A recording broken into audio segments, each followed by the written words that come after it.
काही नाही, हातातल्या सगळ्या दोऱ्या सुटून जाईल. अगदी टोकावर आलो आहे आपण, लक्षात घ्या. संभाजीराजानं गनिमी कावा केला नाही ते तिथं संपले. छत्रपतीनं गनिमी कावा केला म्हणून जगले का नाही, तुम्ही लक्षात घ्या. आपल्याला महाराजांना जे शिकवण दिली ते तर डोक्यात घ्यायला लागून का नाही. छत्रपती संभाजीराजे छत्रपेक्षा हे होते, शूरवीर होते. पण कुठं मागण कुठं समोर नाही चुलता आल्यामुळे प्रॉब्लेम नाही आला का. थोडा निर्णय चुकला नाही तर दिल्ली शाह झालो असतो आपण. तुमची गरज आहे, काळाची गरज आहे समाजाला. लक्षात. पाणी पिलं नाही होत आमचं, ऐका प्लीज ना. हां 9 वर्ष सोडणार याची. मग काय आपल्या हाती काय राहील. तुम्हाला काय वाटतं याच्यातून काही निष्पन्न होईल. 9 वर्ष ते पण सोडणार आहे. ते म्हणतात पाणी सोडणार. ते कसं होणार मग, काय आमचं आहे.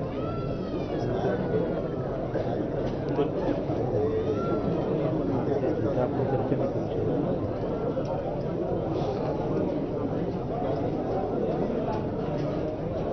जाण्याचीच वाट पाहिजे मला काय.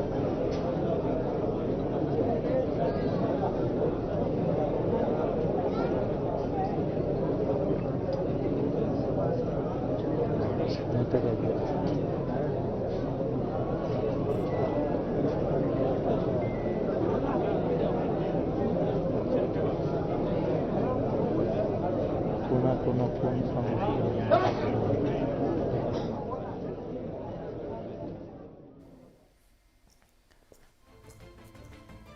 नमस्कार, मी विलास बडे. न्यूज 18 लोकमतच्या 100% बातम्या या बुलेटिनमध्ये आपल्या सगळ्यांचं स्वागत. पुढच्या अर्ध्या तासात आपण जाणून घेणार आहोत राज्यातल्या मराठा आरक्षण आंदोलनाच्या संदर्भातली बित्तम बातमी. एका बाजूला सर्वपक्षीय नेत्यांची आज बैठक झाली. त्या बैठकीतून समोर काय आलं आणि मनोज जरांगे पाटील आता अंतिम या सगळ्या लढाईला सुरुवात करतात आणि त्यांनी आता पाणी सुद्धा सोडणार असं सांगितलेलं. चिंता प्रत्येकाच्या मनात आहे.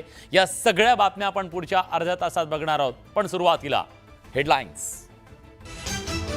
हेडलाइन्स प्रायोजक राजयोग पेंट्स, खुशियां आपकी, रंग हमारे. मराठा समाजाला आरक्षण देण्यावर सर्वपक्षीय एकमत. हिंसक आंदोलनावर सर्वपक्षीय नापसंती. सर्वपक्षीय बैठकीत ठराव मंजूर. सर्वपक्षीय बैठकीत विशेष अधिवेशनाबाबत कुठलाही निर्णय नाही. जरांगेंच्या भूमिकेकडे राज्याचं लक्ष. सरकारला आरक्षणासाठी किती वेळ आणि कशासाठी हवा. जरांगेंचा सवाल.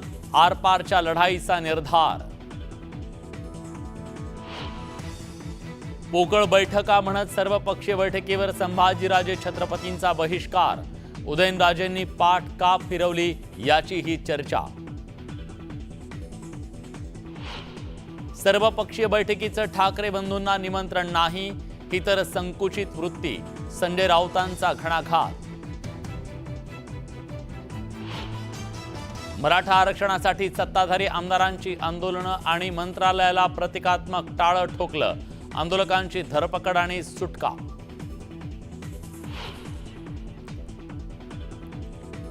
ठाकरे गटाचे राष्ट्रपती द्रौपदी मुर्मूंना पत्र. मराठा धनगर आरक्षणासाठी विशेष अधिवेशन बोलवण्यासाठी मागणीसाठी भेटीची मागितली वेळ. राज्यातील 3 जिल्ह्यात इंटरनेट सेवा बंद, हे तर सरकारचं षडयंत्र. जरांगेंचा आरोप. सोलापुरात मराठा आंदोलक आक्रमक. टायर जाळत पुणे सोलापूर महामार्ग मराठा क्रांती मोर्चानं रोखला. 10वी आणि 12वी परीक्षांच्या तारखा जाहीर. 12वीची लेखी परीक्षा 21 फेब्रुवारी तर 10वीची परीक्षा 1 मार्चला. क्रिकेटचा देव सचिन तेंडुलकरच्या शिरपेचात मानाचा तुरा. वानखेडे स्टेडियमवर मास्टर ब्लास्टरच्या पूर्णाकृती पुतळ्याचं अनावरण.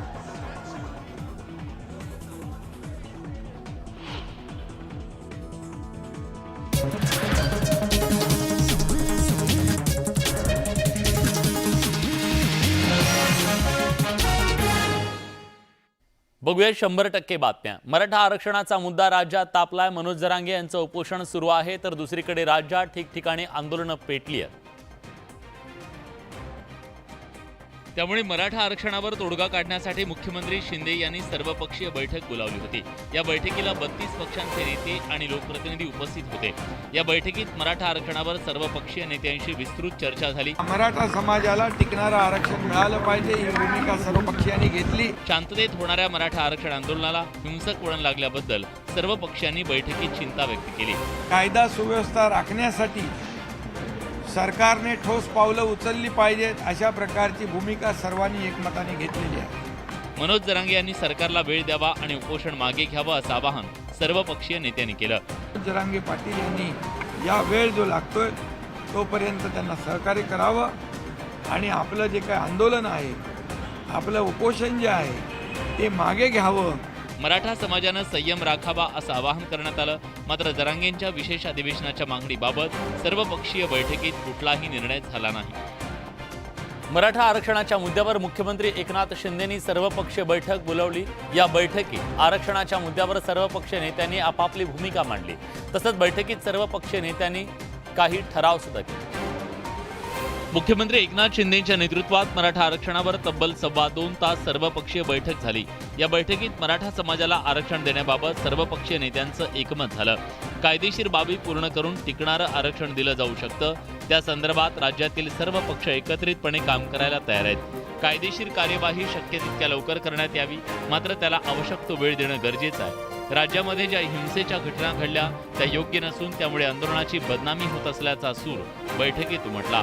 या घटनांबाबत सर्व पक्षीयांनी तीव्र नापसंती व्यक्त केली. राज्यात कोणीही कायदा हाती घेऊ नये, राज्यातील शांतता तथा कायदा सुव्यवस्था अबाधित ठेवावी असं आवाहन करण्यात आलं. तसंच या सर्व प्रयत्नांना उपोषणकर्ते मनोज जरांगे पाटील यांनी सहकार्य करावं आणि उपोषण मागे घ्यावं असं आवाहन सर्व पक्षीय नेत्यांकडून करण्यात आलं. या ठरावावर सर्व पक्षीय नेत्यांनी स्वाक्षरी केली आहे. मराठा आरक्षणाच्या मुद्द्यावर मुंबईत सर्वपक्षीय बैठक पार पडली. या बैठकीत मनोज जरांगे यांना उपोषण मागे घेण्याचं आवाहन करण्यात आलं. तसंच सरकारला जरांगे यांनी अवधी द्यावा असा ठराव या बैठकीत करण्यात आला. मात्र या बैठकीनंतर जरांगे यांनी आपली भूमिका स्पष्ट केली. मराठा समाजाचा किती अंत पाहता असा सवाल जरांगेंनी केला. उपोषणाला 8 दिवस झाल्यानंतर सरकार वेळ मागतंय. सरकारला वेळ दिला तर आम्हाला आरक्षण देणार का असा सवाल जरांगेंनी केलाय. वेळ मारून न्यायचा असेल तर 1-5 मिनिटं मिळणार नाहीत. आम्हाला कळू द्या नेमकं यांच्या मनात काय. आता उपमुख्यमंत्री फडणवीसांना जरांगे यांनी चर्चेसाठी बोलावलंय. तुम्हाला गरज असली तर तुम्ही या बोलता येतं तवर, नंतर येऊ नका, एकदाच या. रस्त्यानं तुम्हाला कोणी अडणार नाही. माझ्या मराठी तुमचं संरक्षण करणे. सर्व पक्षीय नेत्यांवर जरांगेंनी निशाणा साधलाय. सगळे एकच आहेत आतून. ते फक्त आम्हाला मराठ्यांना येड्यात काढते. आता मराठ्यांना ओळखले कोणचा पक्ष असू हे आपले नाहीत. पुढील निर्णय समाजाशी बोलून घेणार असून ही आरपारची लढाई असल्याचं जरांगे म्हणाले. आंदोलन सुरू राहणार आहे, कायमस्वरूपी सुरू राहील आणि आम्ही आरक्षण मिळवणार आहे. सरकारनं काढलेला अध्यादेश आम्हाला मान्य नाही, तो रद्द करावा अशी मागणी जरांगेंनी केली आहे. मराठा आरक्षणाच्या मुद्द्यावर मुख्यमंत्री एकनाथ शिंदेंनी सर्वपक्षीय बैठक बोलावली होती. या बैठकीला 32 पक्षांचे नेते उपस्थित होते. मराठा आरक्षण देण्यावर सर्वपक्षीय नेत्यांचं एकमत झालं. या सर्वपक्षीय बैठकीसाठी संभाजीराजे छत्रपती आणि उदयनराजे भोसले यांनाही निमंत्रण देण्यात आलं होतं. मात्र या बैठकीकडे दोन्ही राजेंनी पाठ फिरवली. उपमुख्यमंत्री फडणवीस यांच्या बाजूला लावलेली संभाजीराजे छत्रपती यांची खुर्ची रिकामी ठेवलेली पाहायला मिळाली. त्यामुळे दोन्ही राजेंची अनुपस्थिती चर्चेचा विषय ठरला. या पार्श्वभूमीवर संभाजीराजे यांनी ट्विट करत आपली भूमिका स्पष्ट केली आहे. सध्या आरक्षणाच्या नावानं केवळ पोकळ बैठकांचं सत्र चालू असल्याचं दिसून येत आहे. त्यातून कोणताही मार्ग निघत नाही अथवा आरक्षण कसं देणार, किती कालमर्यादे देणार याचा मार्ग सांगितला जात नाही. सर्वपक्षीय मंडळी देखील मराठा आरक्षणाला पाठिंबा देतात, बैठकांना येतात, मात्र मार्ग सांगत नाहीत. मराठा समाजाला आरक्षण देणं यापेक्षा प्रत्येकाला आपापली वोट बँक सांभाळणं अधिक महत्त्वाचं वाटतंय असं ट्विट करत बैठकीवर बहिष्कार टाकण्याचं कारण त्यांनी सांगितलं. मात्र उदयनराजे भोसलेंनी बैठकीकडे पाठ का फिरवली याचं कारण अजून समोर आलेलं नाहीये. मराठा आरक्षणावरून राज्याचं वातावरण तापलंय. आरक्षण मिळाल्याशिवाय माघार घेणार नाही अशी भूमिका मनोज जरांगे पाटील यांनी घेतली आहे. तर दुसरीकडे राज्यभर आंदोलनाचा वणवा पेटलाय. या पार्श्वभूमीवर मराठा आरक्षणाच्या मुद्द्यावर सर्वपक्षीय नेत्यांची बैठक बोलवण्यात आली। या बैठकीला राज्यातील सर्व पक्षातील प्रमुख नेत्यांना बोलवण्यात आलं। मात्र उद्धव ठाकरे यांना बैठकीचं निमंत्रण देण्यात आलं नाही। ठाकरे गटाचे नेते अंबादास दानवेंना विरोधी पक्ष नेते म्हणून बोलवण्यात आलं। मात्र उद्धव ठाकरेंना न बोलवणं म्हणजे मुख्यमंत्र्यांची ही संकुचित वृत्ती असल्याची टीका ठाकरे गटाचे खासदार संजय राऊतांनी केली आहे। ही त्यांची संकुचित मनोवृत्ती आणि यातून त्यांचा डरपोकपणा दिसतो।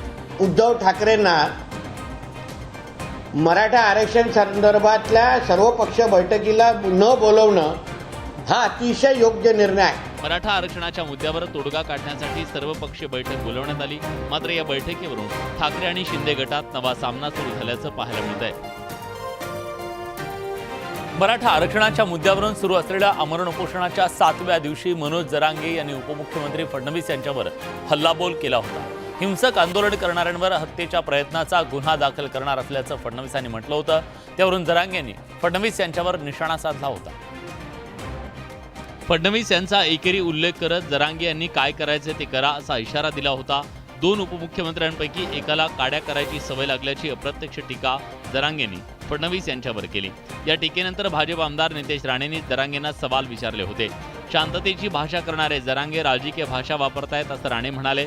तसंच काही भाजप नेत्यांनी जरांगेंचा बोलवता धनी कोण असा सवाल केला। या टीकेला जरांगेने उत्तर दिलंय।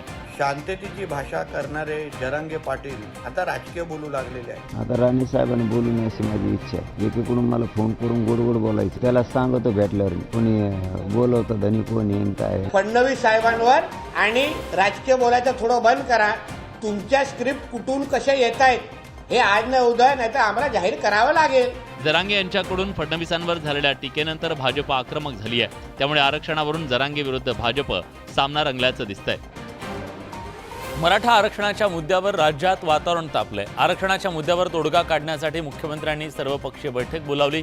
या बैठकीत शरद पवार सहभागी झालेले असताना त्यांच्या पक्षाकडून विधिमंडळाबाहेर याच मुद्द्यावरून आंदोलन करण्यात आलं। मराठा आरक्षणाच्या मुद्द्यावर शरद पवार गटाचे आमदार आक्रमक झाल्याचं पाहायला मिळालं। विशेष अधिवेशन बोलवण्याच्या मागणीसाठी आमदार जितेंद्र आव्हाड, रोहित पवार आणि शशिकांत शिंदे यांनी विधानभवनाच्या पायऱ्यांवर आंदोलन केलं। या आंदोलनात खासदार आणि राष्ट्रवादीच्या कार्याध्यक्षा सुप्रिया सुळे सहभागी झाल्या। तसंच ठाकरे गटाच्या आमदारांनी सुद्धा आंदोलनाला पाठिंबा दर्शवला। ठाकरे गटाचे आमदार रवींद्र वायकर या आंदोलनात सहभागी झाले। यावेळी सुप्रिया सुळे यांनी राज्यातल्या कायदा सुव्यवस्थेवरून गृहमंत्री फडणवीसांवर निशाणा साधला। गृहमंत्रालयाचं मोठं अपयश असून मुख्यमंत्र्यांनी गृहमंत्री फडणवीसांचा राजीनामा घ्यावा अशी मागणी सुळेंनी केली। त्याच्यात गृह मंत्रालयाचं जास्त आहे, त्याच्यामुळे या राज्याच्या गृहमंत्र्यांनी तातडीने राजीनामा दिला पाहिजे। मराठा आरक्षणाचं आंदोलन पेटलेलं असताना या निमित्तानं महाराष्ट्राचं राजकारण तापल्याचं दिसून येतंय। मराठा आरक्षणावरून सोमवारी बीडमध्ये हिंसक आंदोलन झालं। त्यानंतर काल पुण्यात सुद्धा रास्ता रोको करण्यात आला। आता या आंदोलनाची धग मुंबईत पोहोचली आहे। मुंबईत मंत्री हसन मुश्रीफ यांच्या कारची तोडफोड करण्यात आली। बीड आणि धाराशिव जिल्ह्यात हिंसक आंदोलनामुळे झालेली परिस्थिती निवळतीये। असं असताना आता मुंबईत मराठा आंदोलकांनी आक्रमक पवित्रा घेतलाय। मराठा आंदोलकांनी मुंबईतल्या आकाशवाणी इथल्या आमदार निवासाच्या बाहेर उभी असलेली मंत्री हसन मुश्रीफ यांच्या गाडीच्या काचा फोडल्या। एक मराठा लाख मराठा अशी घोषणाबाजी करत मुश्रीफ यांच्या गाडीच्या काचा फोडून टाकण्यात आल्या। ज्यांनी काचा फोडल्या त्यांच्या भावना समजू शकतो। मी स्वतः गृह खात्याला फोन करून त्यांच्यावर कारवाई करू नका असं सांगणार असल्याचं मुश्रीफ म्हणाले। ज्या भावना त्यांच्या आहेत त्यांच्या भावनेचा सन्मान करण्याची आवश्यकता आहे आणि आज जी माझ्या गाडीवर दगडफेक झाल्या तरुणांना कठोर कारवाई करू नये असं मी गृह खात्याला सांगणार आहे। या तोडफोड प्रकरणी मरीन ड्राईव्ह पोलिसांनी तिघांना ताब्यात घेतलंय। दरम्यान घटनेच्या नंतर कागलमध्ये हसन मुश्रीफ यांच्या घराबाहेर सुरक्षेत वाढ करण्यात आली आहे। बीडमध्ये सोमवारी लोकप्रतिनिधींच्या घरांसह कार्यालयांना लक्ष्य करण्यात आलं। जाळपोळीच्या या घटनेच्या नंतर शहरात संचारबंदी लागू करण्यात आली। बीडमधील संचारबंदी हटवण्यात आली आहे। त्यामुळे बीडमधील परिस्थिती आता निवळते। सोमवारच्या जाळपोळीच्या घटनेच्या नंतर बीड पोलिसांनी शहरात संचारबंदी लागू केली। 2 दिवसांच्या बंदनंतर शहरातील जनजीवन पूर्वपदावर आलंय। बीडमधील मुख्य बाजारपेठा सुरू झाल्यात। बीड शहरातील विविध भागात दैनंदिन व्यवहार सुरळीतपणे सुरू झालेत। दैनंदिन व्यवहारासाठी बीडमधील नागरिक मोठ्या संख्येनं घराबाहेर पडल्याचं दिसून आलं। पेट्रोल पंपांवर वाहनांची मोठी गर्दी दिसून आली। पेट्रोल संपलेले कारण आम्हाला इमर्जन्सी सेवा आहे, कारण आम्हाला मेडिकलसाठी पुढे जावं लागते आणि औषध पुरवठा करावा लागतो। बीडमधील एसटी सेवा अजूनही बंद आहे। बीडमध्ये सोमवारी झालेल्या हिंसक आंदोलनाचा मोठा फटका एसटीला बसला। यात 60हून अधिक एसटी बसेसचं नुकसान झालं, त्यामुळे एसटीला कोट्यवधी रुपयांचा फटका बसलाय. खबरदारीचा उपाय म्हणून बीडसह जालना, छत्रपती संभाजीनगरच्या ग्रामीण भागातील इंटरनेट सेवा बंद करण्यात आली आहे. इंटरनेटबाबत जरांगे पाटील यांनी नाराजी व्यक्त केली. बीडमध्ये सोमवारी मराठा आरक्षण आंदोलनाला हिंसक वळण लागलं. त्यानंतर समाज माध्यमातून अफवा पसरवू नयेत यासाठी बीडमधल्या इंटरनेट सुविधा बंद करण्यात आली. बीडसोबत जालन्यातील इंटरनेट सेवा बंद आहे, तर छत्रपती संभाजीनगर शहर वगळता जिल्ह्यातील 9 तालुक्यात खबरदारीचा उपाय म्हणून इंटरनेट सेवा 3 नोव्हेंबरपर्यंत बंद करण्यात आली आहे. इंटरनेट सेवा बंद झाल्यानं उद्योग व्यवसायावर परिणाम होतोय. या इंटरनेट बंदीवरून मनोज जरांगे पाटील यांनी नाराजी व्यक्त केली आहे. याच्या मागे षडयंत्र सरकारचं असू शकतं, कारण ही मराठ्यांची अवलाद जितकी भेकड नाही ते तुमच्या नेटवर जिवंत राहणारे किंवा चालणारे लोक रस्त्यावरती उतरलेले आहेत. इंटरनेट कधी बंद करतात? जेव्हा कायदा सुव्यवस्थेची स्थिती हाताबाहेर जाते तेव्हा इंटरनेट, समाज माध्यमं सगळी बंद केली जातात. सोशल मीडियाच्या माध्यमातून केल्या जाणाऱ्या पोस्टवर सायबर पोलिसांचं बारीक लक्ष आहे. भडकाऊ पोस्ट करणाऱ्यांविरोधात सायबर पोलिसांकडून IT ॲक्ट अंतर्गत कारवाई केली जाणार असल्याची माहिती वरिष्ठ पोलीस अधिकाऱ्यांनी दिली आहे. आरक्षणासाठी मराठा समाज आक्रमक झाला असून राज्याच्या विविध भागात मराठा समाजाकडून आंदोलनं सुरू आहेत. आरक्षणाच्या मागणीसाठी आजही मराठा समाज रस्त्यावर उतरला होता. सोलापूर पुणे महामार्गावर मराठा बांधवांकडून रास्ता रोको करण्यात आला. सोलापूरच्या बाळे इथं रास्ता रोको करत टायर जाळण्यात आलं. पुणे जिल्ह्याच्या इंदापूर तालुक्यातल्या गंगावळण या ठिकाणी भीमा नदी पात्रात सकल मराठा समाजाच्या वतीनं जलसमाधी आंदोलन करण्यात येत आहे. हिंगोलीच्या कळमनुरी शहरातील क्रीडा संकुलाच्या बाजूला असलेल्या तलावात उतरून काही युवकांनी प्रतिकात्मक जलसमाधी आंदोलन केलं. दरम्यान धाराशिवमध्ये मराठा समाजाच्या कार्यकर्त्यांनी खेड गावातल्या टॉवरवर चढून शोले स्टाईल आंदोलन केलं.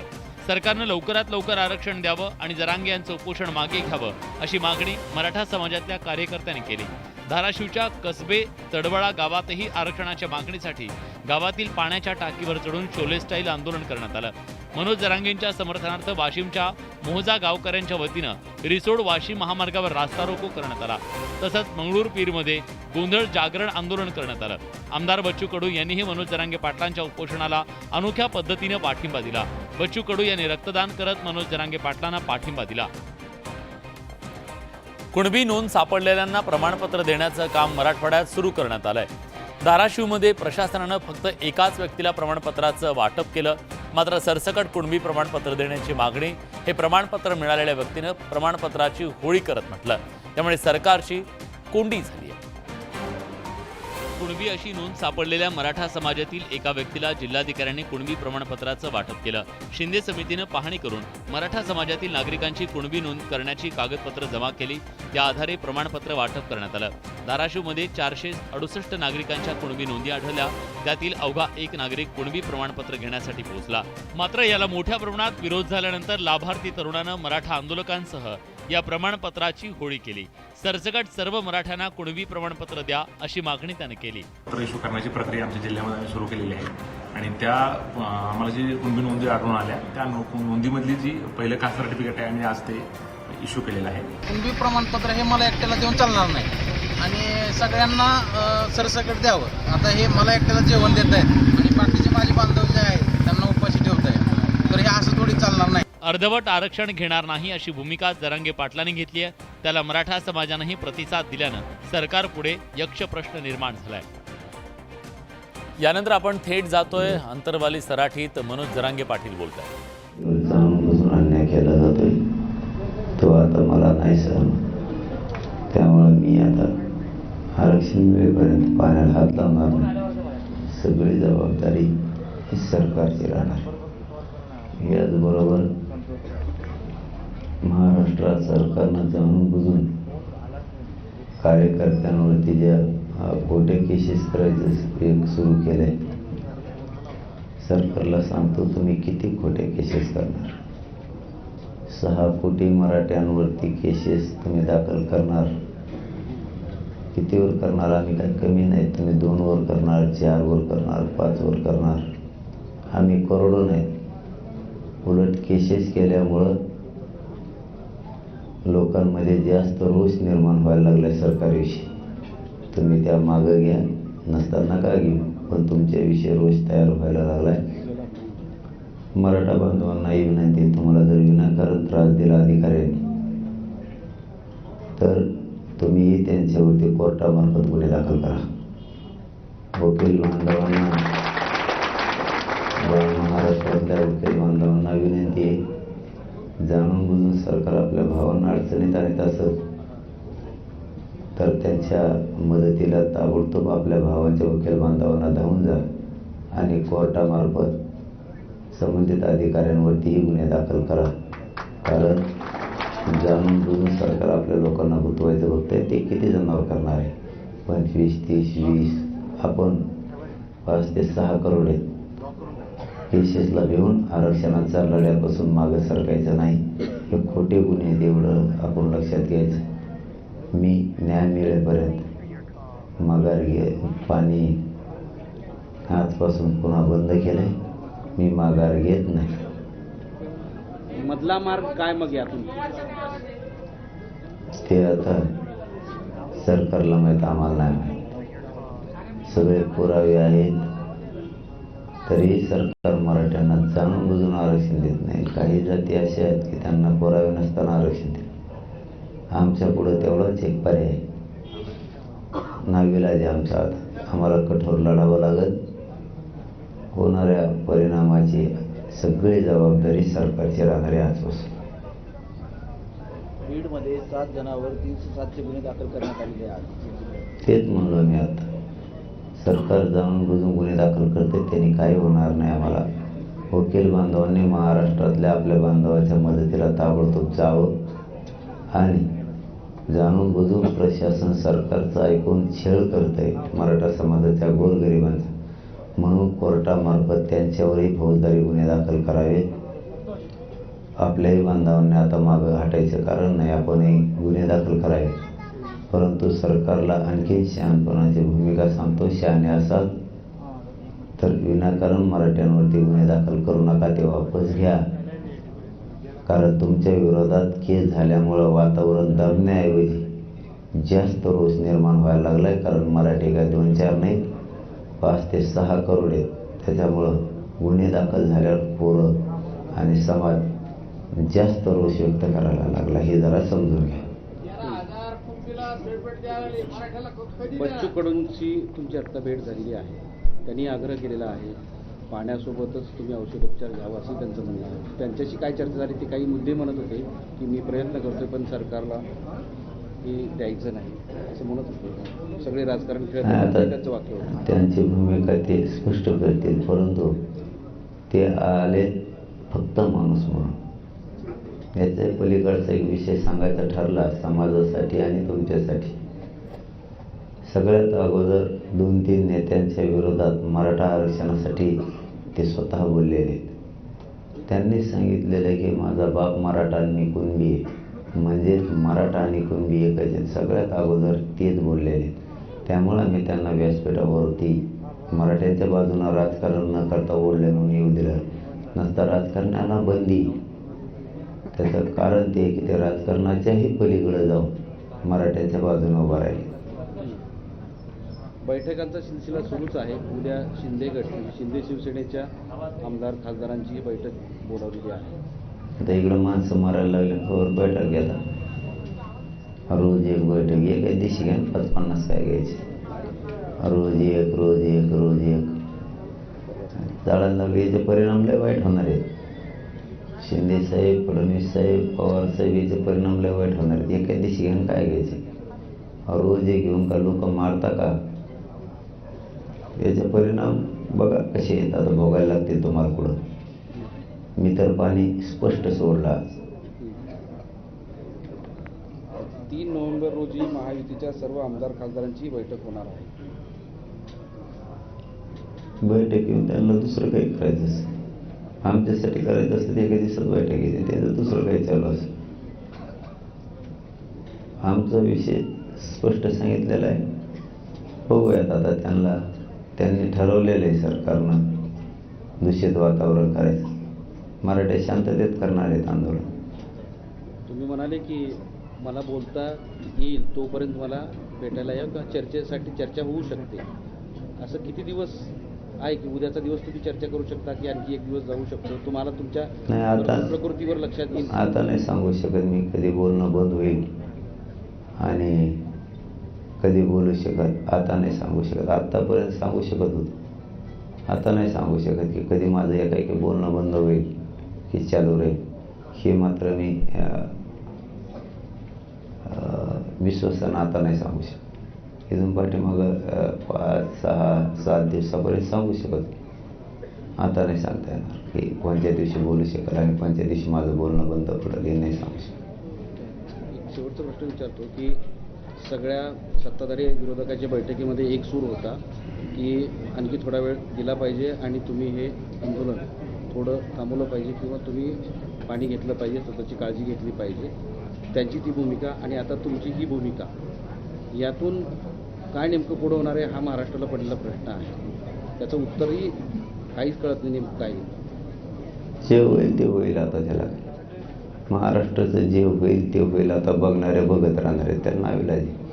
परंतु त्यांचं म्हणणं आहे चर्चेतून मार्ग निघाल, वेळ द्या.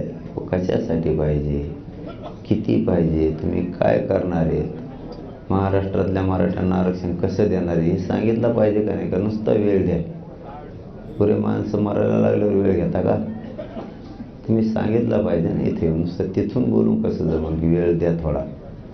आम्हाला वाटलं वेळ देणं आवश्यक आहे तर देऊ, आम्हाला जर वाटलं नाही तरी 1 तास बी नाही देणार आम्ही. पण तुम्ही बोललं पाहिजे ना.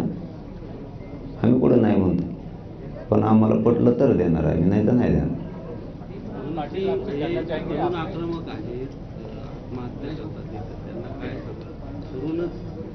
नाही, पोरांनी लढावं, आत्महत्या करू नये, उद्रेक करू नये आणि भ्यायचं पण काही काम नाही. आपल्याला आपल्या जातीला न्याय द्यायचा, त्याच्यामुळे मागे सर पुन्हा चालणार नाही. भ्यायचं पण काम नाही आणि मराठ्यांनी भ्यायचं सुद्धा नाही. फक्त उग्र करायचं नाही आणि आत्महत्या करायची नाही, लढायचं.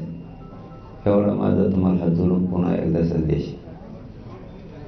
धन्यवाद. एक प्रश्न असा आहे की तुम्ही म्हणाले होते की 2 नोव्हेंबरपासून या आंदोलनाचा 3रा टप्पा राहील आणि त्याची घोषणा करणार आहेत असं म्हणाले. उद्या 2 नोव्हेंबर आहे. बघतो, सुरू होईल काहीतरी. 6-7 टप्पे तर सगळे होणार आणि त्या टप्प्याच्या आतच आरक्षण येणार. एखादा टप्पा नाही केला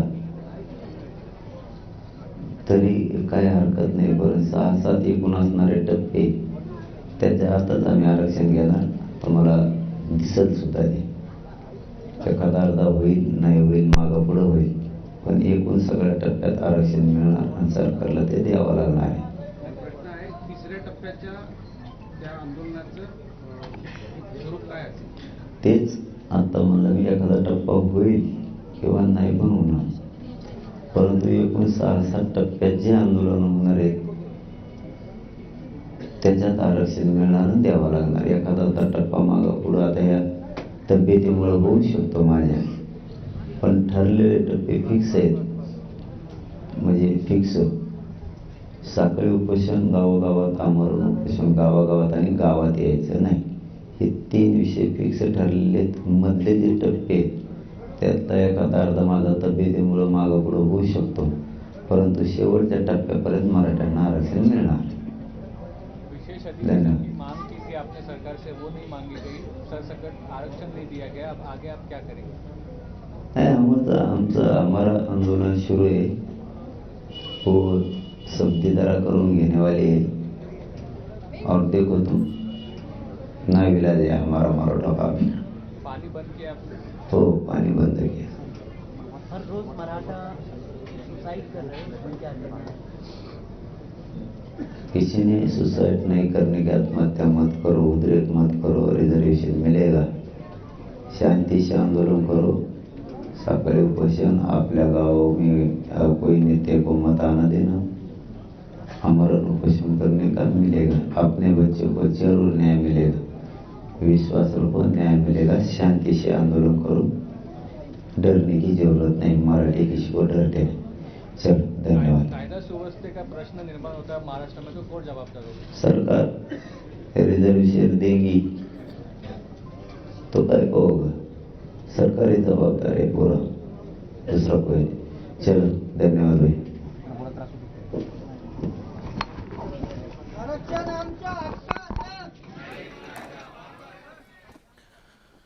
मनोज जरांगे पाटील यांनी स्पष्टपणे सांगितलं की आता त्यांनी पाणी सुद्धा सोडलेलं आहे।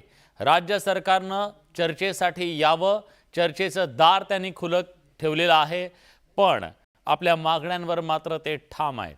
त्यांच्या बोलण्यावरून जाणवत होतं की त्यांची तब्येत खालावत चालली आहे।